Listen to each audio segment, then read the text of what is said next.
এই ব্যক্তির চোখ দুর্ঘটনাবশত একটি প্রাচীন জিনিসের টুকরো দিয়ে আঁচড় লেগে যায়। জ্ঞান ফিরলে তিনি নিজেকে হাসপাতালের বিছানায় দেখতে পান। তার চোখ কাপড় দিয়ে বাঁধা ছিল।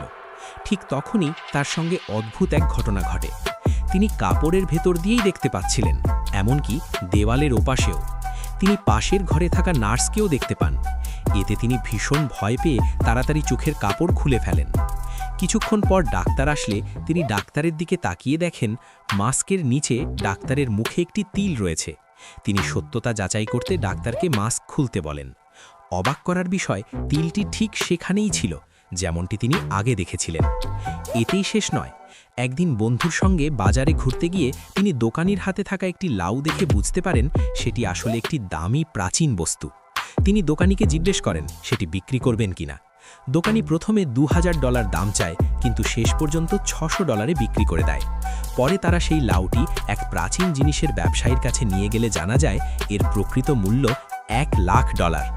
নিজের বিশেষ ক্ষমতা নিশ্চিত করতে তিনি এরপর একটি নিলামে যান, যেখানে একটি প্রাচীন চিত্রকর্ম তোলা হয়েছিল। কিন্তু কেউ সেটি কিনতে আগ্রহী ছিল না। তবে তিনি ছবিটিতে কিছু অস্বাভাবিক বিষয় লক্ষ্য করেন এবং সেটি কিনে নেন। পরে ছবিটি তিনি তার দাদার কাছে যান, যিনি প্রাচীন নিদর্শনে বিশেষজ্ঞ ছিলেন। পরীক্ষা করে দেখা যায় সেই চিত্রকর্মটির মূল্য প্রায় $15 মিলিয়ন।